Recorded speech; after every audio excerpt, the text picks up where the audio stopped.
Today I am coming to you from Colorado with the lovely Romeo, my family's kitty cat. Isn't he cute? Say hi.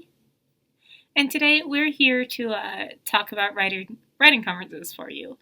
There are a lot of things that you should know about writers' conferences, so we're not going to waste any time. We're just going to jump right in. If you have never been to writers' conferences before, this is going to be an extremely helpful video for you. There are a few different things that you should know going into writers' conferences, especially if it's a multi-day event. Number one, you're going to be exhausted. Plan accordingly. I don't know what it is about sitting and listening to lectures all day long, but your brain will decide at some point to quit on you. There are two options here. You can either take a break and skip one of the workshop opportunities, or you can just go get some more free coffee and drink a lot of coffee. It depends on your personality. That might be a good idea. That might not be a good idea. I know as an introvert at a writer's conference, I was socially exhausted by the end of the day. But because it was my very first writers' conference ever, and yes, I am talking about the Maranatha Christian Writers' Conference, you can see a video that I made about that right over here. I'll put a link right up there. Perfect. Yay! So, anyway, we're back. I was exhausted. As you can see halfway through that video, I decided to go on a little walk before dinner because we had a little bit of free time, and I just went on the short walk to the beach and sat there on a swing and stared out at the water for as long as I could before I had to go back and go to dinner. It was one of the best decisions I could have made. Yes, could I have been networking? Yes. But did I need the break? Yes. So keep that in mind. Keep yourself in mind as you go through writers' conferences. However, don't only keep yourself in mind. This is tip number 2. You are there to network, right? So whether that looks like going to all of the workshops and getting as much information as you possibly can and then trying to talk to every single workshop person at the end of the class, great. Whether that looks like sitting behind, skipping some of the workshops to go find one-on-one opportunities, or hanging out in the bookstore waiting for the authors that are selling the books and the speakers to walk in, that is also an option. One of the best parts of writers' conferences is that you get to meet other people who are in the industry doing things. They know people that are doing things. And the more people you know in this industry, the better your chances of success.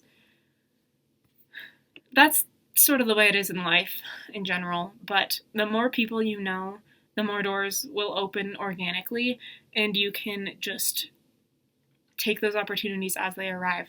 However, keep in mind, people are very aware of whether or not you're just trying to get to know them to use them or to sell them something. So we all have this sixth sense that lets us know when that is the case, and that immediately turns off any industry professional and will make you not succeed in your networking attempts. So keep in mind, we're all humans. We all like to be acknowledged as humans. Yes, we know a lot about the industry. Yes, we're there to help you learn about the industry. No, we don't only want to talk about writing all day long. I know that's a shocker, but that's the fact. We are more than just our jobs. So ask us about ourselves. Get to know us as people and get to know us as a friend, and that connection is going to go a lot farther than if you were to just get to know us only to tap off a number and get to know somebody else. So one deep connection is way better than 50 shallow connections where you don't know anything about the other. You don't even remember your name. But knowing one person really well and making that one solid connection is way more important. Number 3, you are also there to learn. So you're paying good money. You can choose to do with that whatever you will, but I do suggest going to the conference workshops that interest you. So workshops and main speaking events. Go to those things. They are there for a reason. They have been chosen by the conference director, without whom nothing would happen. Nothing would get done. None of it would occur.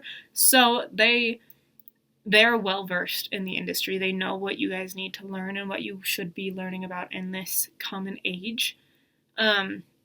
So do yourself a favor, do go to those things. Don't just skip them all entirely, because a lot of the fun of writing conferences is just learning so much. But like I said, you'll be exhausted. Most people go to bed in conferences, especially the full day ones or the multiple day ones. They go to bed at like 8 p.m. Not a whole lot of life happens after 8 p.m. on conference grounds. So just keep that in mind. Another thing to keep in mind, if you're going with a group, this is number 4, if you're going with a group, split off from the group.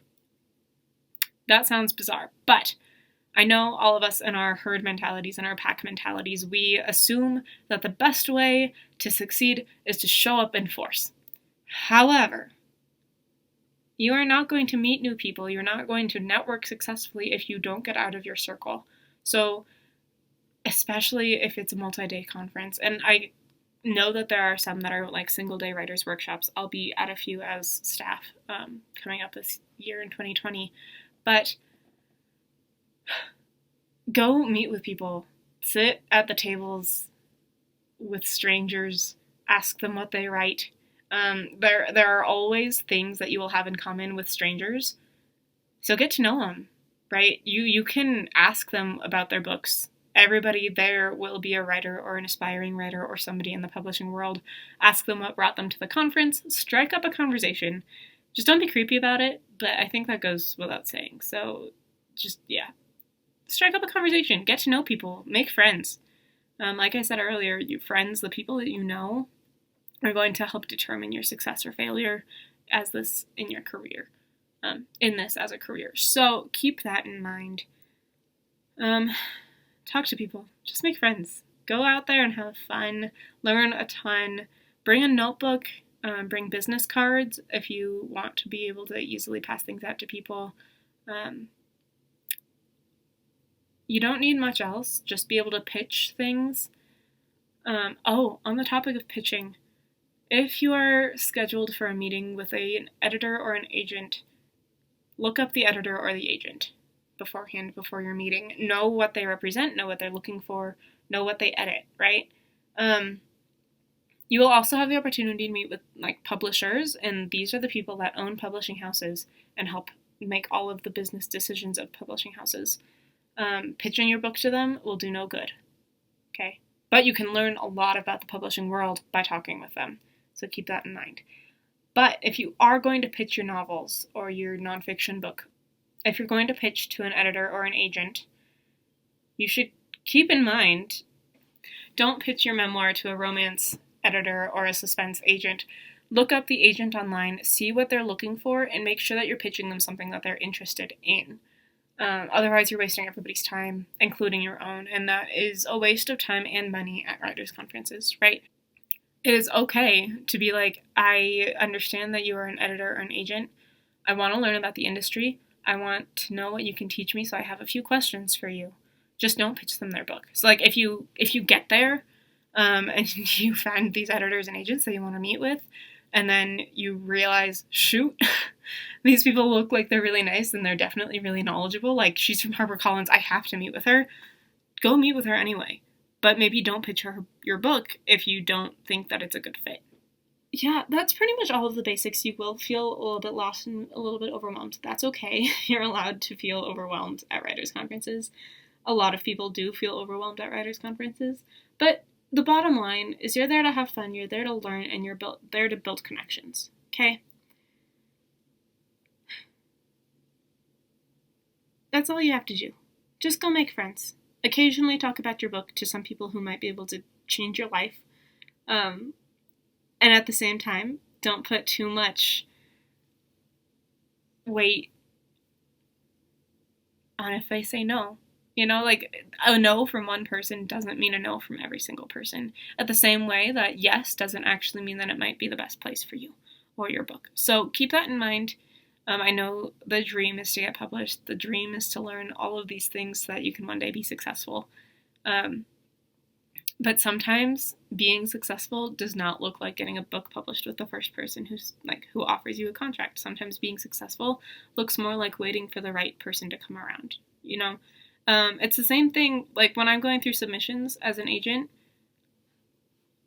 even if it's good writing, even if I have a really good platform, if I can't feel like I will be able to get behind a book 180%,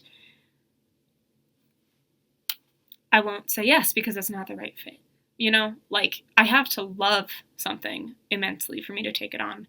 So, because to do anything else would be doing a disservice to the author, right? The last thing you want is someone who only half-heartedly cares about your book trying to get your book published.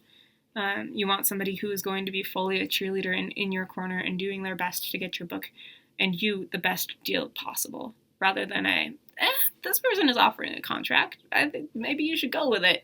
You know, like, it's like that one commercial where just okay is not okay. You know, like, you don't want an okay agent for your book. You want the best agent for your book. And sometimes having the best agent for your book doesn't mean that you're working with the best agent on the market right now. Because sometimes you need that smaller agency. Keep all of that in mind as you go into the publishing world, as you explore writers' conferences. As 2020 comes around, you'll see me in a few places. I'll be in Kansas City at the Kansas City Writers' Day Workshop. I'll be in Estes Park for the Colorado Christian Writers Conference up there in Colorado in May. And then also in Colorado, in Westminster, I'll be at the Colorado Writers' Day Workshop in July. So if you want to meet me in person, you want to pitch me your book, anything like that, please go ahead and sign up for any of those conferences. That's where I'll be this year so far. I have reaching out to a few more people, so we'll see what else happens. But until next time, I will see you then. Keep writing, keep editing, keep going on. You got this. If you want to learn more about the publishing world, please go ahead and explore the rest of my channel. I talk about writing, I talk about publishing, I talk about books and stories. And I'm an author myself. I'm also an agent, a literary agent. I represent people to publishers to help them get published. So if you want to learn more about this world of publishing that I'm living in, please go ahead and explore, learn a little bit more about me. You can read, or you can watch me read some of my old writing from when I was in 5th grade, reading and reacting to my old writing. Whew, those journals, man, that was a time. If you are interested in following my writing journey, there's a playlist. You can do that too. I'm glad you're here. I'm so happy to live my life with you and walk through this writing world with you. And have fun exploring. Until then, bye.